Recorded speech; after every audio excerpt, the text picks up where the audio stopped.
Oh, Queen Justice, where are you? Did they beat you up or no? Lock you on the ground, take the crown away from you? Oh, Lady Liberty, red, white, and blue. Did they take your dignity with their bigotry?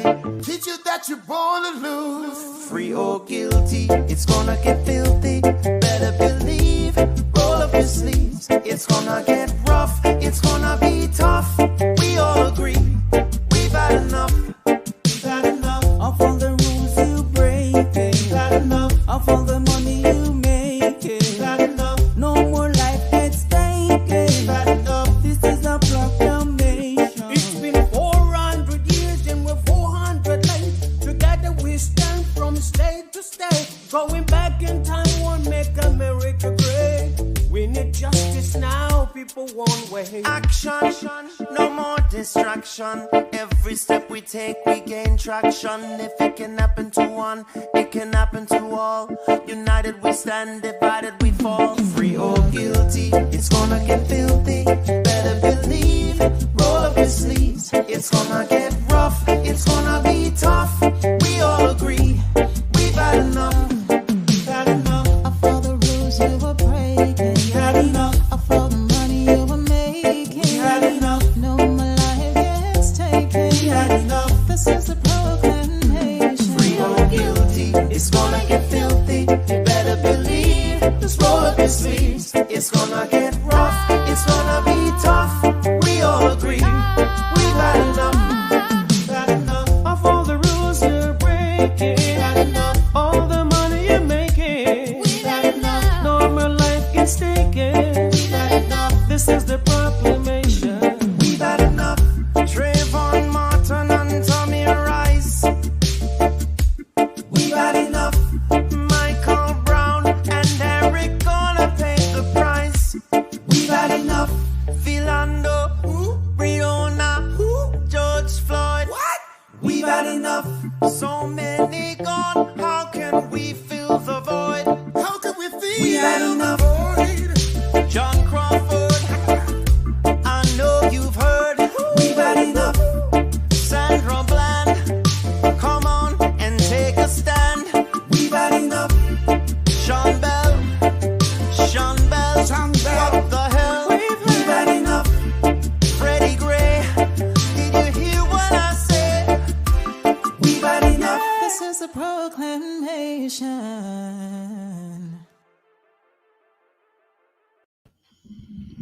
I'm Al McFarlane. Welcome to Conversations with Al McFarlane. Hey, Dave Phillips, how are you? I'm glad to be here. Glad to have you along. We do this every day, 5 days a week.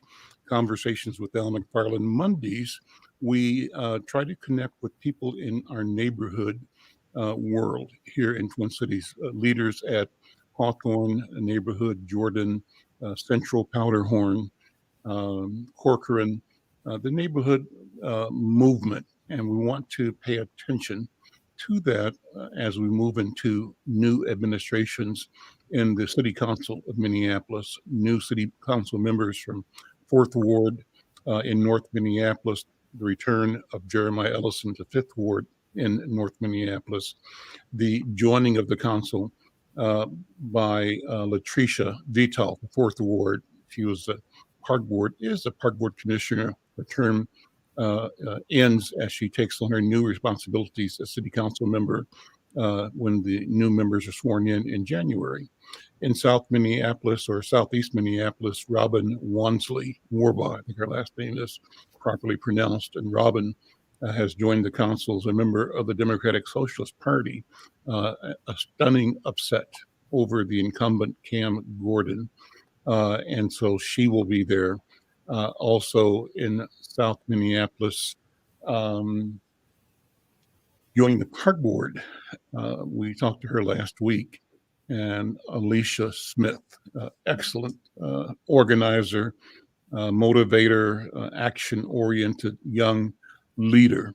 And so we want to continue to grow this relationship with people in neighborhoods and community. We think that we should be thinking of neighborhoods as the sort of quote unquote city councils of the community, organized in ways to provide input, provide legislative analysis, policy recommendations to the city council and to the mayor. So we want that to happen.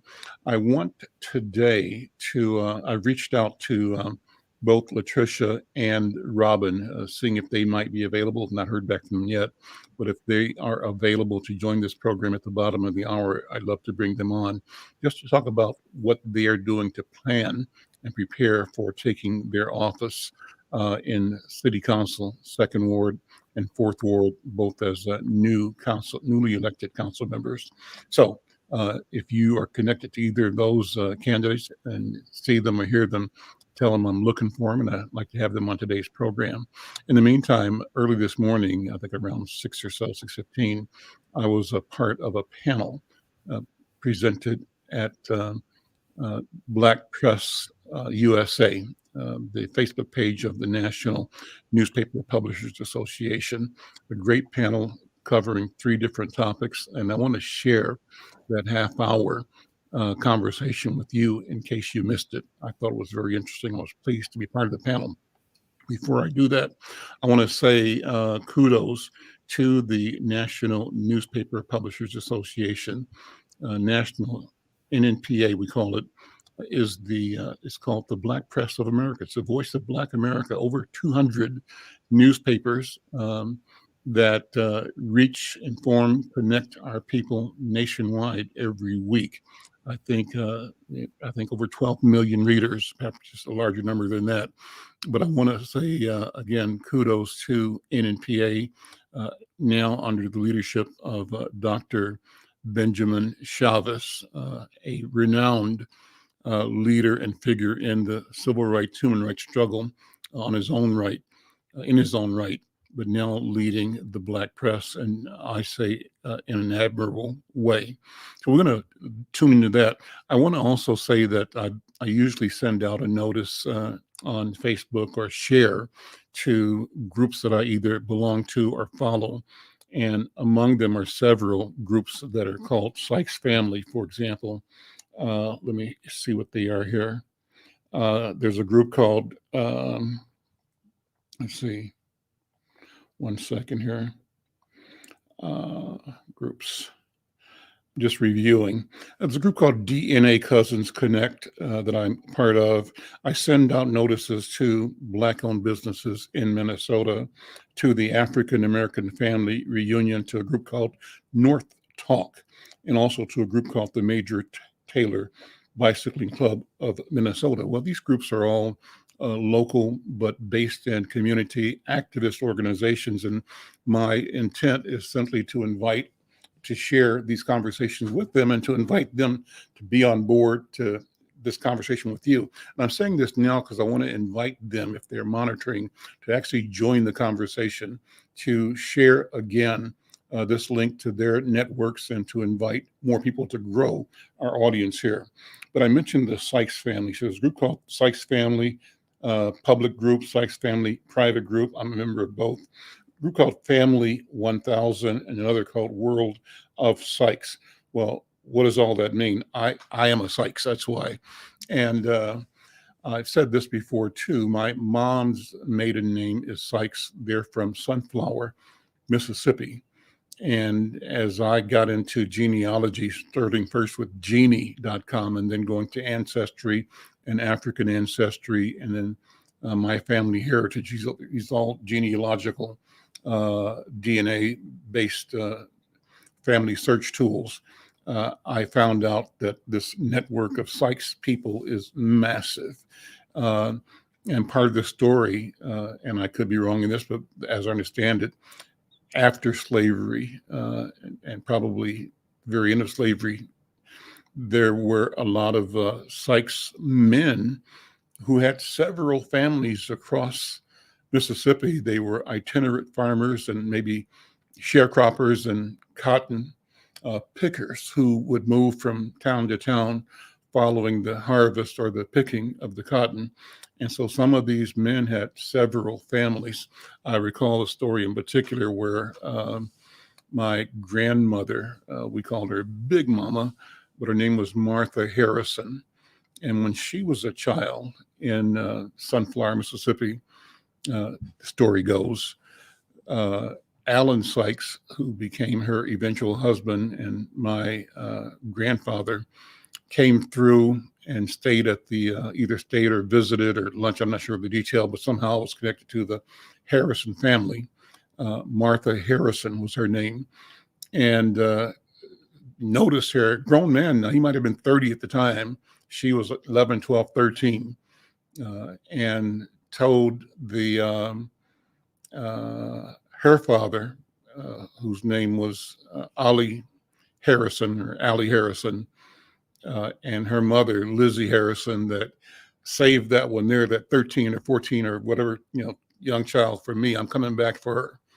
And so sounds kind of weird, but that's exactly what happened. He came back and they married, and that's how our family, the Harrisons from that lineage, became part of the Sykes. So the question is, how many families did Sykes have?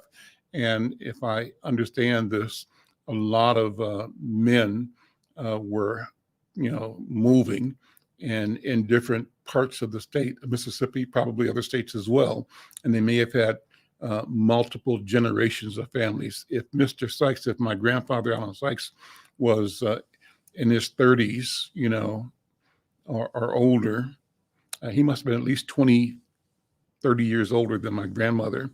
And he probably had a family or two before that time. So I'm fascinated by this thing of genealogy and how our people connect with each other and how we are such an expansive number of people. So I'm saying all this to say that if you are part of the Sykes organization, you get my notifications. I'm interested in creating an online expression of our affiliation, of our relationship. And so I invite anybody who's in the Sykes family, if you know somebody that's a Sykes, to sign in, sign up, join in, be part of the conversation. I'm particularly interested in entrepreneurs among the Sykes family groups. And so if you are an entrepreneur, you're a Sykes or affiliated with the Sykes, I want you to reach out to me, connect, because I want to create a discussion about what it means to be an entrepreneurial people, but have that in the context of actually bloodlines, family relationships. How do we discover that there's a propensity, there's a history, there's a legacy of entrepreneurship and business, that we don't come to this by accident, that there's something almost in a retention or a memory that we may not be conscious of, but it draws us towards entrepreneurial activity. Well, that's my question for the day. So Sykes, if you're there, if you're part of the Sykes family, and if your family has the same kind of expressions or feelings or stories, I'd love to connect. I think we should do that. Oh, by the way, I'm trying to arrange a program, hopefully this week, if not the next. One of my Thursday programs, I've reached out to a philosopher who teaches in the philosophy department at the University of Ghana at Legon. And he wrote an article that I've made reference to. The article is called, I've got it here, which is really cool. The article is called Black Lives Matter and the Removal of Racist Statues. Black Lives Matter and the Removal of Racist Statues. I made copies of this. It's an article presented by Dr. Caesar Alamsinya Aturi, or Atuire.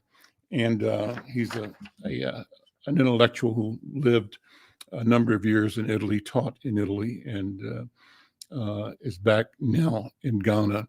But the article captured my attention because it starts off talking about Minneapolis, about the murder of George Floyd, about the Black Lives Matter movement, and about how that connects the global questioning, reckoning of representation.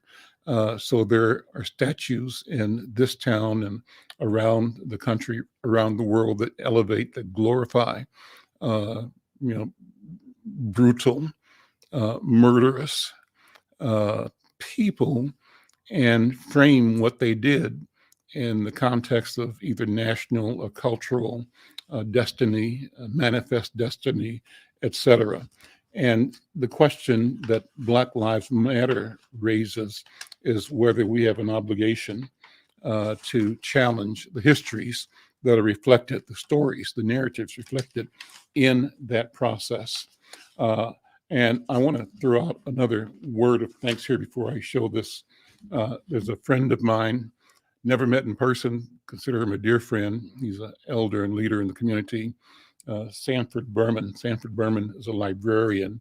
And every week, Sanford sends me a set of clippings, things that just reading his catalog alone keeps me attuned to major themes, not only here in Minnesota, but around the country. And for example, I got a mailing today where he has a piece from the daily newspaper, the Star Tribune, and the piece is Robert E. Lee, Statue is History. And so that speaks right to the discussion that I'm going to be having with Professor Atuar and others, hopefully later this week, about statues, what they mean, what they do for a people, for a community, and what we should be doing. So let me do this. Let me cue up AZ, the program this morning. The program this morning included me, an editor for the Baltimore Times newspaper, another member of the National Newspaper Publishers Association, and a stellar reporter who is a regular feature writer for the Black Press of America. It also featured our esteemed executive director, president of Nmpa, Dr. Benjamin Chavis, and it's hosted by Brother Brown, who does an excellent job every day presenting this Nmpa early morning news frame. You should check it out if you like this. Figure out how to get to it, and it's a good way to begin the day every day, looking at key issues facing our people nationwide and market by market. So AZ, would you go ahead and play the program? Thank you.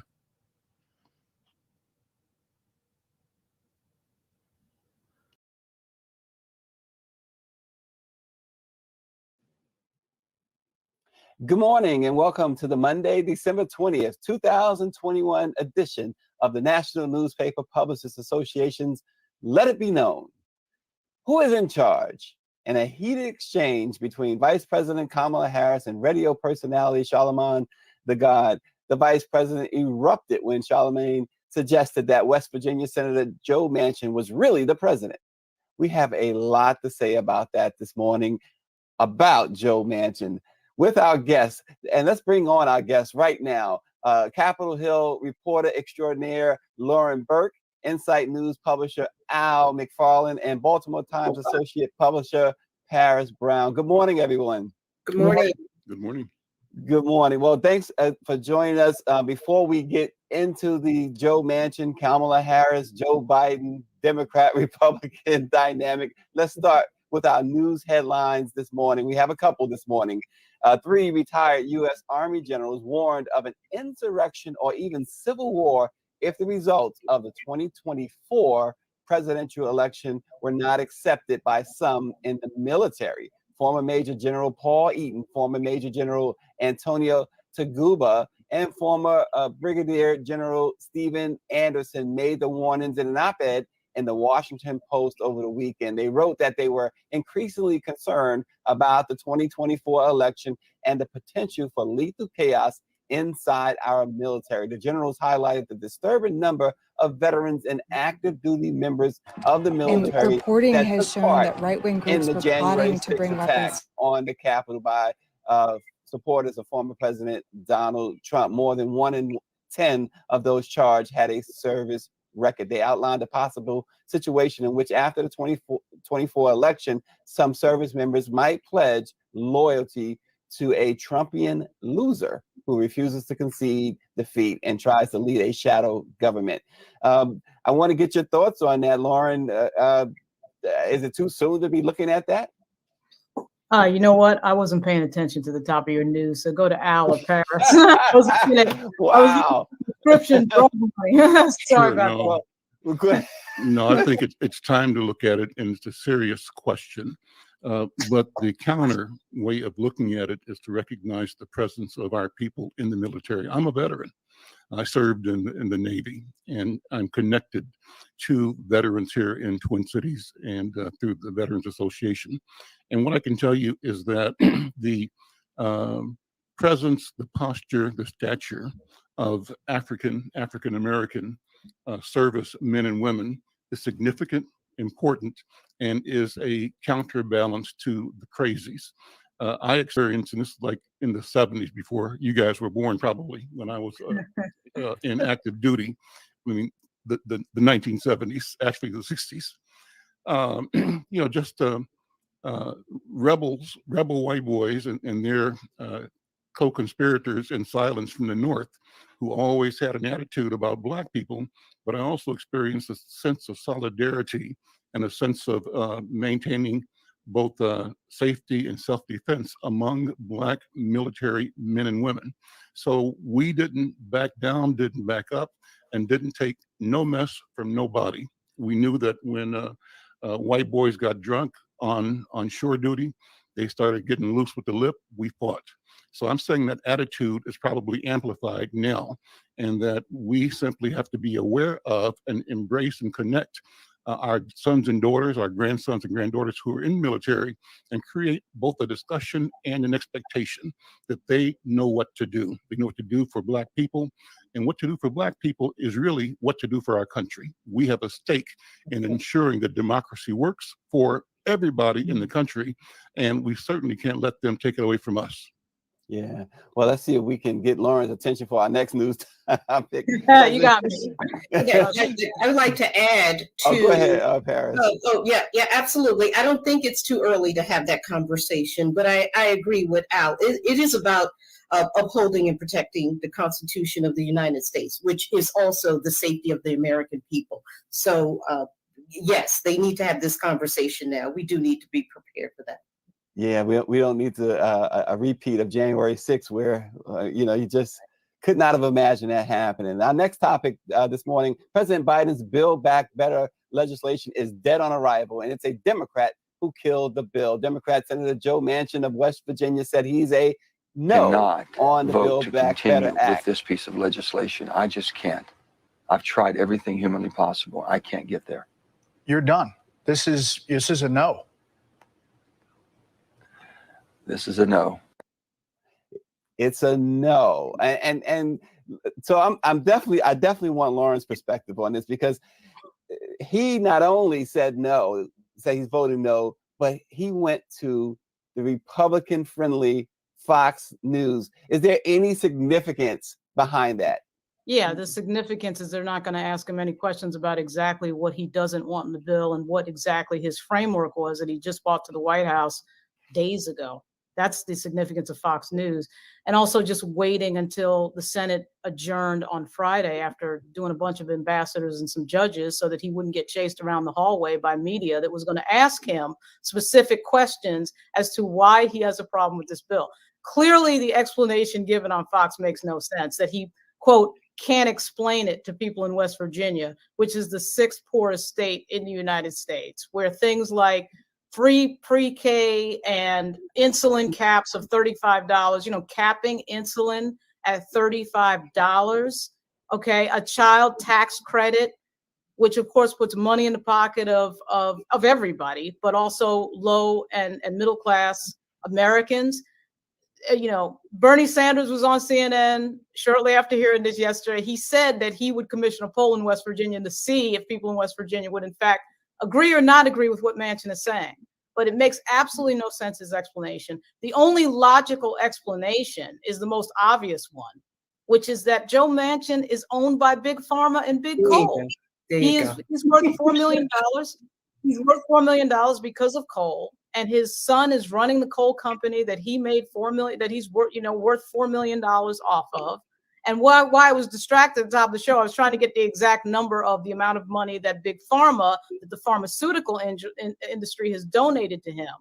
I'm sure it's in the hundreds of thousands, if not over $1 million. It's over $1 million. Yeah, you're right.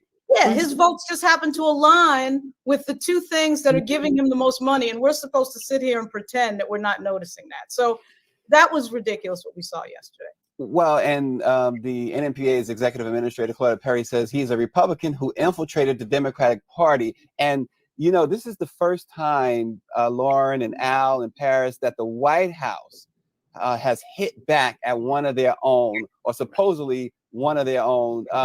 You know, we heard Bernie Sanders, I mean, he gave a scathing rebuke of Senator Manchin. He even said that he wants to bring this to a vote because he wants Manchin to stand up there and say no and explain why, as Lauren just said, because he doesn't want to explain why.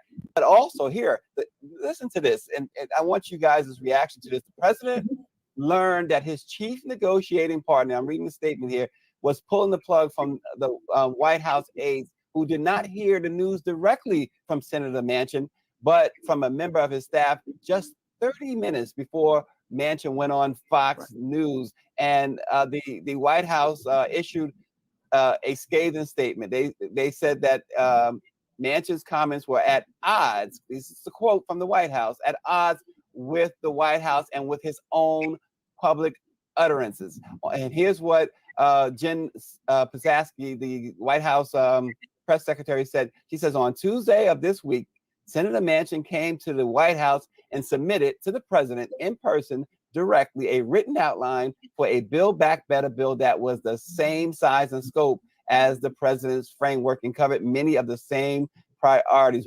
While that framework was missing key priorities, we believe it could lead to a compromise acceptable to all. She went on to say, if his comments on Fox and written statement indicate an end to that effort, they represent a sudden and inexplicable reversal in his position and a breach of his commitments to the president and the senator's colleagues in the House and Senate. That's as strong a statement you're going to get from the White House, isn't that so, Al? Well, we've discussed this dilemma that the Democrats find themselves in on my program. I have a team of lawyers and politicians that talk every Thursday. And the conclusion that came from one of our participants, former dean of South Carolina Law School, Burnell Venable Powell, was that somehow Joe Biden has to rediscover the Johnson grit, the Johnson gusto. What he meant by that was that in the old days of the big tent Democratic Party politics, a politician like Lyndon B. Johnson would call Joe Manchin in and not plead with him, not ask him, but pretty much say, damn it, here's the deal. Here's what you're going to do. And if you don't do it, you won't be returning to the Senate. We don't think that's happened. Does it need to happen? Absolutely. Well, hey, Al, let me jump in for a second, Al. Didn't Donald Trump do that? I mean, Trump's been doing it. Trump do it? Yeah, absolutely. But the Democrats have not. That's the point I'm making. And the one that famously managed and governed or led like that was good old boy Lyndon B. Johnson. The question is, can Biden, who's been around for a long time, who knows that scenario, muster the gut, the gristle to bring that to the table and to bring Joe Manchin and the other outliers in, because we're so close. We're so close, and it makes no sense that Manchin can thwart the progress of the nation when, as Lauren said, we see the reasons. It's his personal financial, who owns him, that's controlling his vote. Well, Lauren, does the president have the guts? I don't know. I don't think so. And where we're really going to see this, the 200-pound elephant in the room is really on voting rights, because Manchin is against changing the filibuster. So you figure if Joe Biden's not using the full weight of his office to change Manchin's mind on Build Back Better, why would he use the full weight of his office on voting rights and the filibuster? We haven't seen it. Yeah, Paris, you see this play out. It affects folks in Baltimore just as much as it affects everyone else around the country. Can the president change this, Paris? I agree with Al. There's a time to fight and there's a time to refrain from fighting, and it is necessary to fight. I agree with Al in terms of, yeah, it's you watch this play out, and literally his, you know, Kamala Harris mentioned this in an interview. His vote is on global stage right now, and I agree. You know, there are some of his colleagues are saying, you know, let's put this to the floor as a vote, so he can tell the world and the United States no. So he needs to be put on public stage to justify his actions, even against his own constituents. Yeah, well, the other thing is, yeah, go ahead, Lauren. We haven't seen Joe Biden do what Dr. Reverend William Barber, repairers of the breach, has said he should do, which is go to West Virginia, go to the poorest county in West Virginia, and verify this idea that Manchin can't explain to his constituents why this bill is a good thing. You want to talk about using the full weight of your office or going full LBJ, go to West Virginia and talk to poor people in West Virginia about whether or not they want their insulin capped and they want universal pre-K. I mean, I'm not sure why that can't happen. You know, the other thing that's in there, though, I think the ultimate thing that Manchin is against is in the bill is language that would give the government the ability to negotiate prescription drug prices. Okay, that's what this is really about. This is about money staying in the hands of the drug industry. I mean, that's what Manchin and Sinema are all about. And the idea that they can deny that when it's so obvious where the money goes in terms of donations is foolhardy. Well, and he said something I still have a problem when I hear any politician, I don't care what party you're with, he says we shouldn't be given handouts. They are the ultimate handouts. Yeah, okay. Yeah, well, we do that with so many things. I mean, I'll just start with the farmers. You know, farm subsidies are in the billions right now. We hand out to other countries all the time. You know, I mean, this idea that you're only against spending that would benefit low-income and middle-class people, but you're okay. He was okay. He didn't say anything about the deficit when he was voting on the defense bill. Okay, but now all of a sudden, when it's this, now there's this big conversation. You know, I mean, I think part of the irritation here is he just wasted 6 months of everybody's time. They've been talking to him for 6 months. And remember, the bill originally, one of the bills was $6 trillion. They went down to $2 trillion. They went down because of Manchin. Yep. They wanted to pay for it. He's complaining about the pay for. How are we going to pay for this? And then they came up with a pay for. He was against that. So it doesn't matter what they say or what they do. And Schumer's right this morning. Put the bill on the floor and let's see a vote. Yeah. Well, Melissa J. Hill is watching from West Virginia. She says, teach, teach, teach. I am from West Virginia, and our #1 revenue stream is federal funds for property. Look, Mitt Romney a couple of weeks ago referred to Joe Manchin as President Joe Manchin. Solomon the God and Vice President Kamala Harris had an very interesting interview just a few days ago, in which he also referred to Manchin as President Manchin. We have some clips, and we want to discuss this because we think it's important to discuss this. Let's watch this clip from the Republicans are blocking progress, but when I think about it, it's like we went out, black people, we voted, got Democrats in the White House, got Democrats the Senate, but it seems like a Democrat, Joe Manchin, is always blocking progress. Like, if there's no hope in making Joe change, like, why not say that so at least we know who the problem is? Because I feel like you get villainized the way I feel Senator Joe Manchin should. Me personally. In the media, you get villainized for silly things like earbuds when he's actually stopping progress. Manchin, no. I want to know who's the real president of this country. Is it Joe Biden or Joe Manchin? I'm sorry, I interrupted. I don't think the vice president can hear you. It's Simone. I'm so sorry, Charlamagne. We have to wrap. She can hear me. Can you hear me now? Can you hear me, Madam Vice President? So I'm sorry, we got to wrap. Oh. So I'm sorry to interrupt. They're acting like they can't hear me. I can hear you. Oh, so who's the real president of this country? Is it Joe Manchin or Joe Biden, Madam Vice President? Come on, Charlamagne. Come on. It's Joe Biden. I can't tell sometimes. No.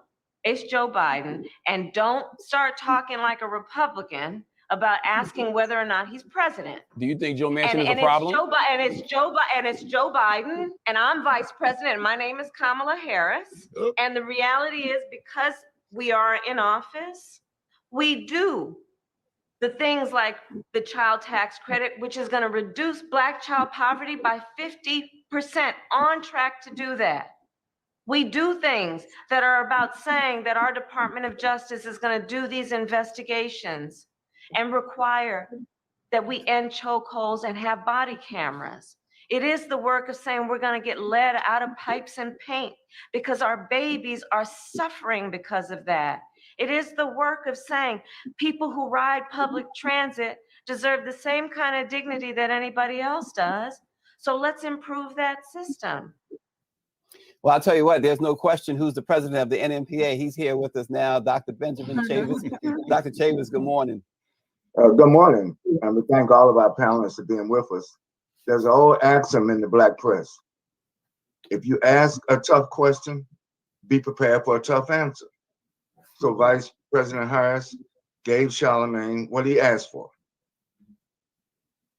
And so with that, Al, Lauren, Paris, your response, and we'll take it in that order. Al, we'll start with you. Your response to that exchange between the Vice President and Charlamagne.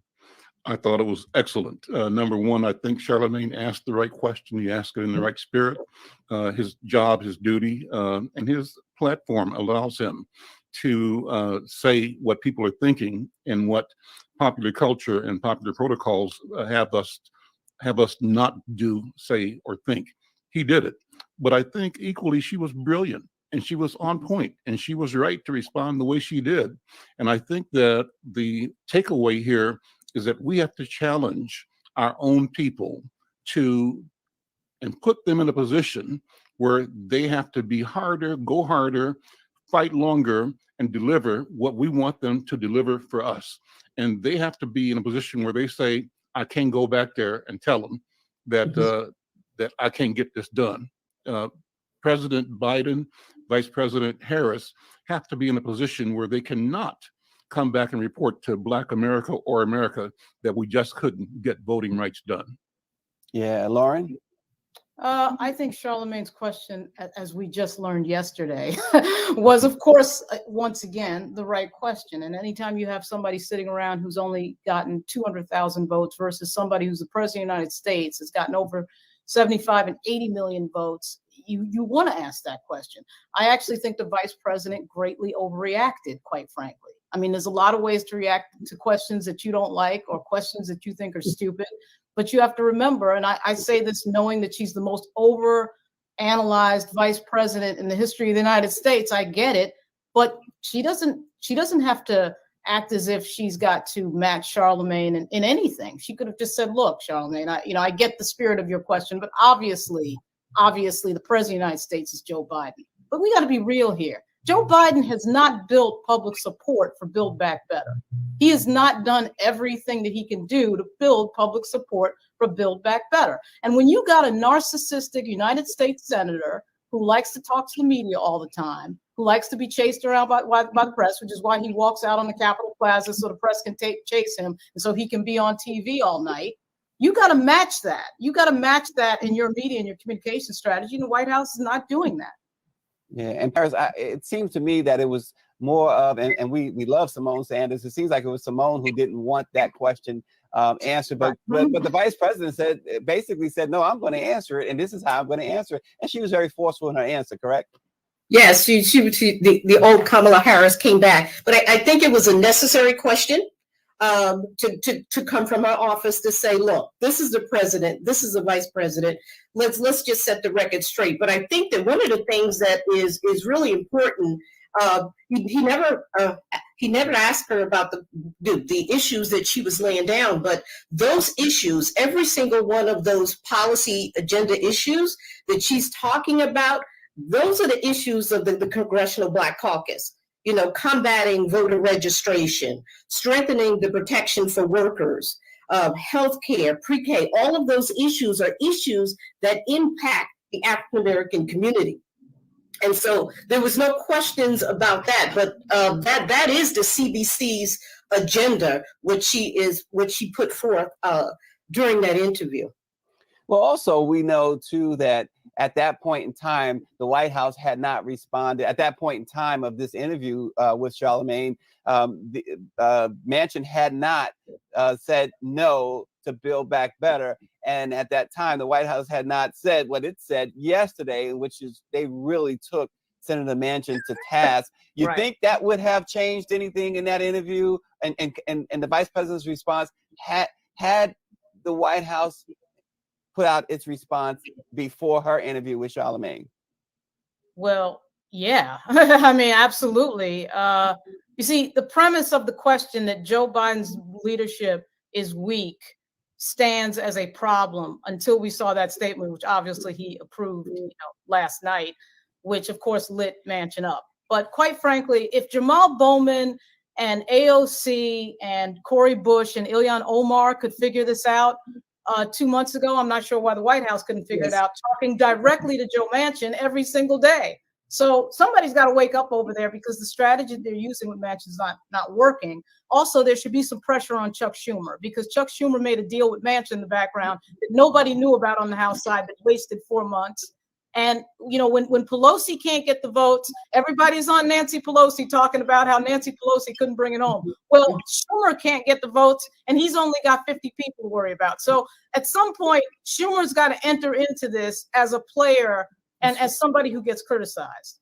Yeah, and Dr. Chavis, the White House finished their statement by saying, just as Senator Manchin reversed his position on Build Back Better this morning, we will continue to press him to see if he will reverse his position yet again, to honor his prior commitments and be true to his words. Dr. Chavis, your knowledge of the administration, how do you think this is going to play out ultimately? Well, I think the administration should change its strategy. Listen, Senator Manchin, no one senator ought to hold the destiny of Black America, of communities of color, of progressive America in their hands. I think the Democrats should have been trying all at the same time to woo at least 1 or 2 Republicans to join with them. They're moderate Republicans. I think going in a lone strategy is not working. And I think the bills that have been passed thus far have gotten 1 or 2 Republican votes. Yes. Look at the select committee that Benny Thompson is running. There are 2 Republicans on that committee, and they're making progress. And so I think that at the end of the day, you want to get voting rights protected. At the end of the day, you want to get those issues that Vice President Harris responded to Charlemagne. We want to get those things made law. And time is running out. They did the debt ceiling. I mean, they got, and I think the filibuster, I think there has to be courage. And I think Vice President Biden, who's a former senator, keep in mind, a lot of the strategy that the White House is embarked upon is because both the president and the vice president are former senators. Keep that in mind. Mm-hmm. It's not a foreign body. They're a part of the body that's now, they were a part of the body that's now being an obstructionist. And I think Lauren is right. Senator Schumer is going to have to step up to the plate. The Senate needs to fundamentally change. We talk about systemic racism and law enforcement. We have not talked about systemic racism in the Congress of the United States, the way it is structured. Filibuster is part of systemic racism. And if we're not willing in this tenure to get rid of the filibuster, then we're always going to be in a situation where 1 or 2 either right-wing Republicans or there's some right-wing Democrats, i.e. Senator Manchin, will be obstructionists. The quality of life in our communities is too much at stake to put it in the hands of these people that want to please Trump's base at the same time, pretend like that they are doing something for all American people. I think that the battle lines have been drawn, and I think that even if the Democrats lose, they need to go down fighting. If they don't fight, then they're going to lose the House and the Senate. So that's what's at stake right now. The future of America is at stake again. Well, and to Lauren's earlier point too, reading just a quick statement from Ayanna Pressley, the progressive Democrat from Massachusetts. She says that we cannot allow one lone senator from West Virginia to obstruct the president's agenda, to obstruct the people's agenda. She says he has continued to move the goalposts. He has never negotiated in good faith, and he's obstructing the president's agenda. And Rep. Jayapal said that this is what we feared. She said that they should have passed the infrastructure bill along with the Build Back Better. And if you recall, Lauren, they separated them. And she said that, we did take the president's word that he would get 50 votes in the Senate.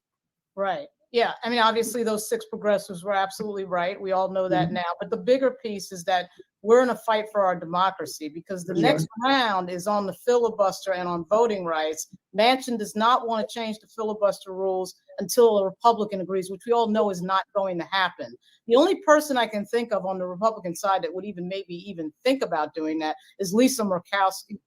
I can't imagine the White House has not spoken to her about all of this, but we've got the Republican Party in the background rigging the states to steal an election in 2024.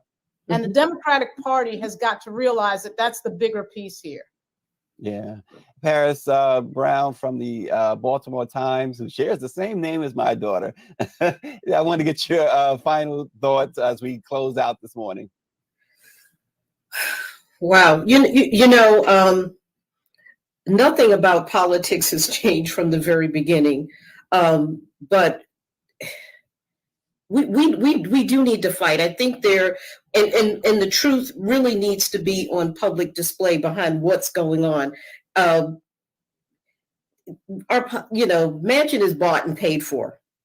And I agree. His constituents need to know the truth behind what's going on. It is, I sit here in amazement, because I do understand the power that is wielded by blocks of groups such as the Congressional Black Caucus. It's a power block. Historically, right now, it is the largest voting block of 55 that can actually vote. And we need to use that platform to push forth our agenda. And to tell the truth about what's going on in policies that impact us. There are issues in this bill, right? But at the same time, there are issues that are impacting our communities. And I think it's so important to understand those things in the larger scheme of what's happening. We need to fight. We need to fight. Al McFarlane, Insight we News. need to fight. Well, I come away with 2 what ifs. What if DC was a state?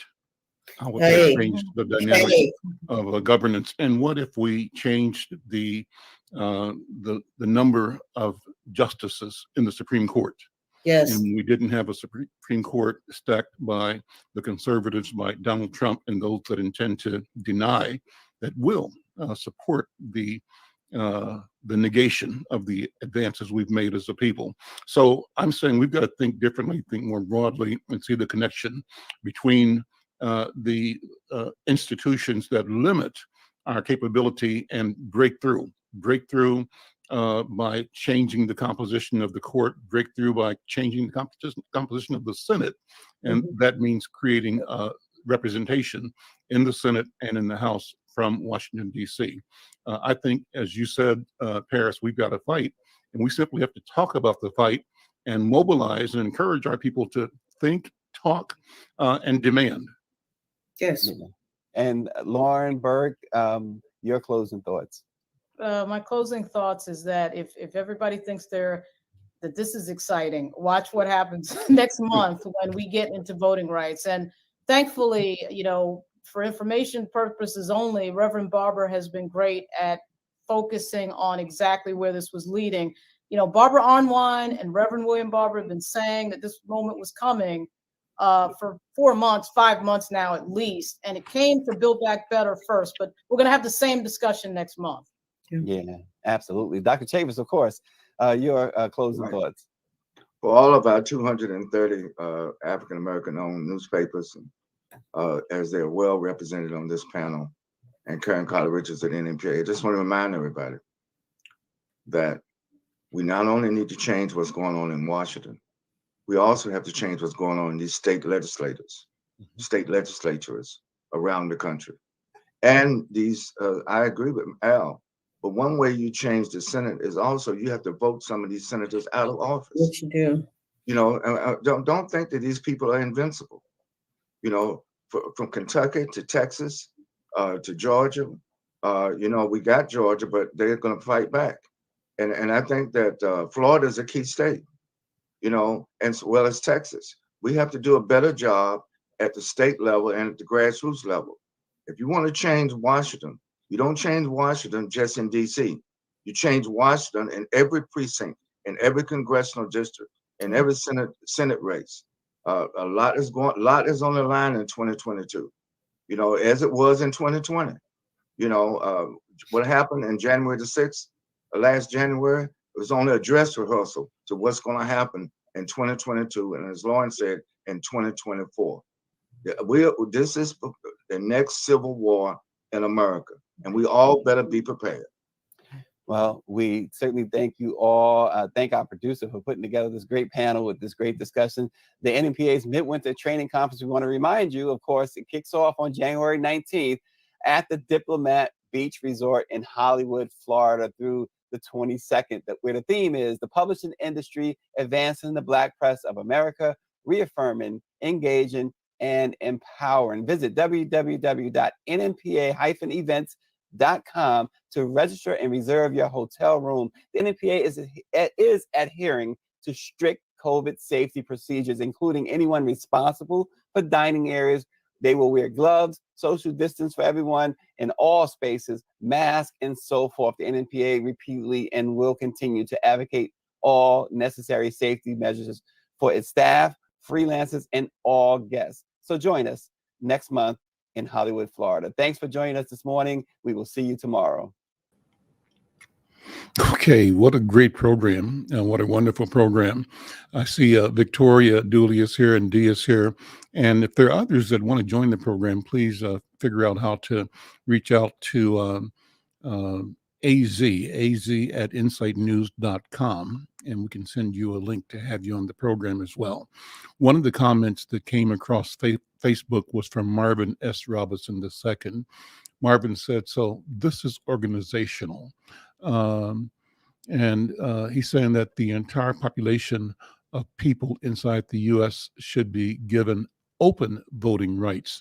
Is there a discussion about making sure the implementation of the amendments to our U.S. Constitution should be abandoned through budgetary agendas that have historically allowed the Black African American citizens to have the lowest income per capita of all other populations? Good question. Thank you for raising that, Brother Marvin. Marvin goes on to say, what about reparations? Our people are struggling and suffering like never before, and all others continue to go to the bank off of the investments, suffrage, and everything else in between. Even though cobalt used in cell phone technology is being mined in Africa, it's being exploited, and we on this side of the Atlantic are worse off than brand new populations. So, Brother Marvin, thank you for your comments, and thanks to others who are monitoring and watching. Victoria and Dee, let me get some feedback. What do you guys think? I was so pleased to be part of that conversation so early in the morning, but I think a critical conversation, and I'm wondering how those ideas came across to you. Dee, let me go to you first. If you got a comment or a feeling or impression, what do you think? Well, it was a pretty powerful presentation, to be sure. I guess I wonder where we've lost the understanding that the senators and representatives are there for us and not for themselves. Mm-hmm. That really troubles me. Manchin troubles me. And I don't know what to do. I don't know what my response is. I don't know what my recourse is, but there has to be something. Mm-hmm. Victoria, what are your thoughts when you listened to the program, that discussion? What feelings or notes did you take mentally? What thoughts did you have that you can share? Well, I was kind of in agreement with you. What's her name, Pamela Brown, and yourself. That you know what we need to Paris be. Brown. Yeah. Paris Brown. Thank you. We need to be made aware of those issues that mostly affect us. And it seems like there's a whole lot of stuff going on. And I'm sitting here and I'm listening to this and I'm like, wow, some of this stuff I didn't know about or I hadn't heard about. And I'm like, wow, a whole lot of stuff is going on. And so I thought it was interesting, the question that he threw out there at her and her response. And even though my mind grows a blank right now, that transit part sticks in my mind, you know, and of course, all the other things that Vice President spoke on was also very important. And I hope that they do move forward in that. But I'm like, yeah, I think we would be, as a people, better positioned knowing more about what's going on with those specific things that directly affect us. Not that the other stuff isn't important for us to know, but those things that so that we don't get thrown off the block where we're already at. You know, we don't be caught unaware because it's being made known to us. Right. Well, you know, what you're talking about is Vice President Harris's response to the question from Charlemagne. The God Charlemagne asked, is Joe Manchin the real president? And she took, I think, umbrage or really offense. And what was interesting about that clip was that her handler, who I know, tried to intervene a little bit. Yes. And, you know, and Charlemagne said they trying to act like they can't hear us, right? You know, and to her credit, the vice president said, no, I hear you perfectly and let me respond. And so she came back, I think, with a little ire and a little heat. And what he ended up saying after that is, that's the Kamala Harris I'm looking for, the one you just revealed. You know, laying it down, throwing it down. I'm looking for that in all the actions of, you know, your leadership team. So I thought that was good. That was important. Yes. But what she did say is that, you know, we are doing stuff. We are mobilizing our people and to deliver tax credit for children. We're trying to get that done. That's going to be significant in moving 50% of Black children out of poverty. She said we are initiating Justice Department investigations of systemic racism and systemic denial and blocking of opportunity and of voting challenges. So we are working on getting lead out of buildings and houses and out of situations that create health hazards for our people. And you said it caught your attention when she talked about public transit, you know? Yes. And so I think that what you're saying, what we're saying is that she was right to come back with those specifics. That's those right. things that she's doing, and what she probably needs to continue to lead with is that, look, y'all, here's what we're doing. Here's what we're doing, and keep telling that story, and to tell that story in a way that also, you know, I think after the show we talked a little bit more. Maybe it was during the show, but they were saying that, you know, Biden ought to go to Virginia and challenge Manchin in his own territory. I think Dr. Chavis had talked about how Kamala Harris either was going to go or did go there, and Joe Manchin was upset, as if she had to get his permission to come into his state. But here's the twist, and Lauren said this. How can a person that won an election to a Senate seat with maybe 200,000 votes or so, whatever the number of voters are in West Virginia, how can that person be in a position to block the voice, leadership, the action of a person who won 85, 90 million votes, right? The president of the United States. And so I think that puts things in context. We have to recognize, and I think the criticism from our group was that Joe Biden hasn't flexed his muscle yet.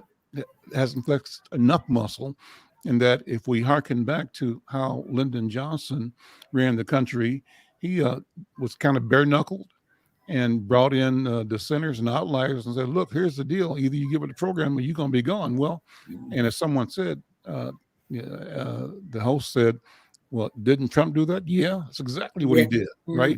And if they're doing that to destroy us and destroy opportunity and solidify their attempt to steal the country, to steal democracy, we need to use every tool in our toolbox as well. That's right. So that's kind of what this was all about, I think, and I really enjoyed the conversation. Well, look, we have had another great program here. Just always wonderful, Dee, to talk to you. Wonderful, Victoria, to talk to you. And for those who are listening and watching, and I started off by sending a message out to the Sykes family. If you're part of the Sykes family, you tuned into this, or the McFarlane family, I'm interested in having your voice join my voice, and let's have a family discussion. I'm interested in entrepreneurship and how we show up. Is there a memory? Is there a retention that we may not even be aware of, but a memory that leads us down the path of entrepreneurship or other paths, education, law enforcement, even the negative side. So I'm interested in having that discussion. And I want to thank you all for being here. I'm Al McFarlane. We'll see you next time. Take care.